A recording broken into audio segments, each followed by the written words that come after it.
All right, everyone. Over the last couple of days, you've seen an attempt to kneecap JD Vance. And I think I know what's going on. JD Vance goes on vacation sometimes. He's a family man. Normally, this would be judged as a nice thing. Oh, he went kayaking. Oh, he decided to go on a hiking trip or something. There was the latest episode where he was tigering around after his kids playing what he called the ogre game. Um, that's basically you chasing the kids around and stuff like that. So it's basically just fun. It's hysterical. And the left is trying to cast this off and other things that JD Vance has done off as terrible, terrible things. Oh my God. He's decided to lord over the Epstein files, which do not implicate him personally in any way. I don't think that JD Vance probably went to Rape Island. Oh my God, he was playing with his kids. He took a vacation. It's terrible, terrible. Meanwhile, Kamala Harris, I note, and there was a weird juxtaposition. I'll get into that in a moment. Kamala Harris was basically an absentee vice president, right?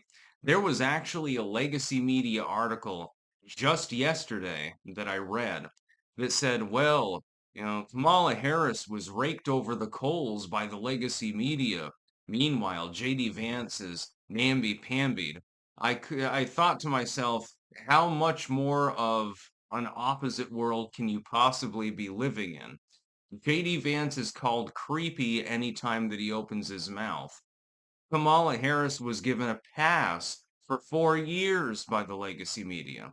They almost never criticized her. They didn't dare to.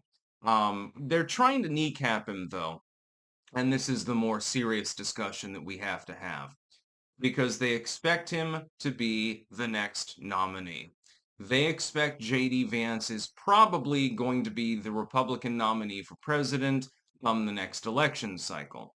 What they're trying to do, therefore, is artificially create baggage and bad press for him to try to kneecap him before he can begin his campaign.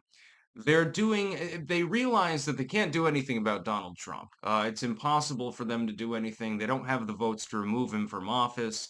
They might be able to impeach him after the midterms, but they've already done that a couple of times and it didn't do anything. So they can't really stop Donald Trump, short of an absolute political groundswell, an absolute cavalcade. They're not going to be able to do anything on that end.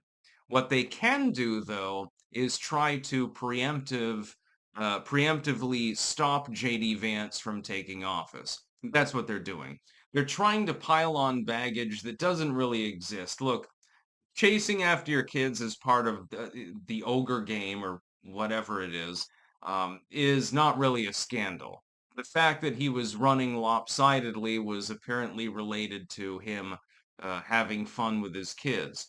This seems more wholesome than anything else. This does not seem like like a political scandal. Him going after the Epstein files and trying to release material is anything short of a scandal.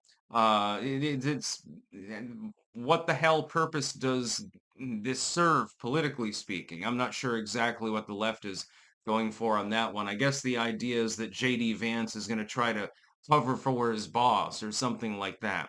Let me know when you get evidence of him actually doing so. The fact that JD Vance was parodied on South Park, took it in stride and said, yeah, it's kind of funny. Um, yeah, you can replicate those memes of JD Vance being effectively a fat midget endlessly, but he doesn't care. That's the whole point. He decided not to raise up effectively. Vance has been uniquely targeted. And that's the reason why, because they expect him to be running for office. They want to try to make him cringe. They want to try to cast him off as evil or as awkward and stuff like that. I've noticed that with JD Vance, it's not like with Trump. With Donald Trump, they try to cast him off as a Nazi authoritarian, trying to cast him off as a wannabe dictator more than anything else. There are other attack lines that they're using, but that's probably the main one. With Vance, it's more trying to portray him as awkward, as odd, a weirdo, basically. They did this to Ted Cruz as well, although I don't disagree with them having done so. I noticed that the Trump team did the same thing at the same time. This is politics. It is the way that it works. JD Vance is not awkward, though. The fact is, he's a military veteran. He's a family man. He's not awkward. He's just having a good time with his family.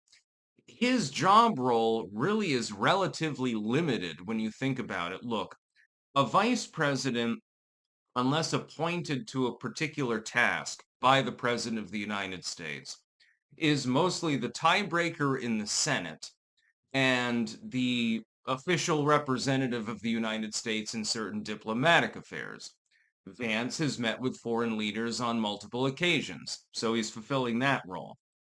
He has already cast the tie-breaking vote several times in the US Senate, so he's fulfilling that role. Those are his only things that he needs to do as part of his job.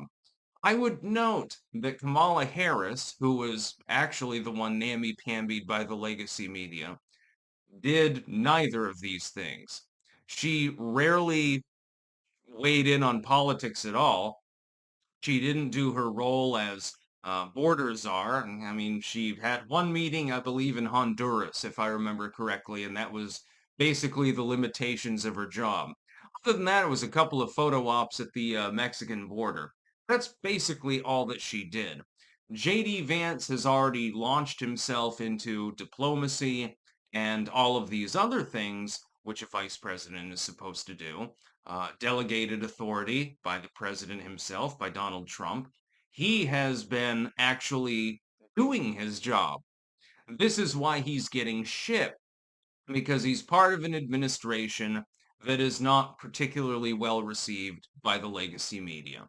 That's the long and short of it. The only thing that he's done wrong is happening to be the running mate for someone that they viscerally hate. But they can't attack him the same way because he doesn't have the same kind of public comment profile that would allow them to call him a Nazi. And they can say he's Nazi adjacent, and they have been doing that as well. But the main attack line is, well, he's weird.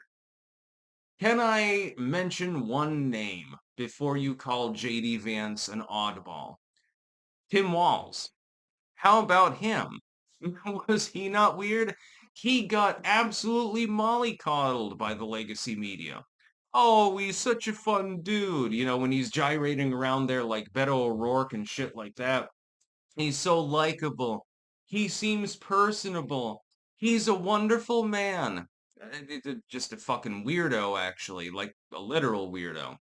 Whereas JD Vance is more of a stern, he's seems to be a loving father, but he's also, military minded and therefore stern and regimented and so forth.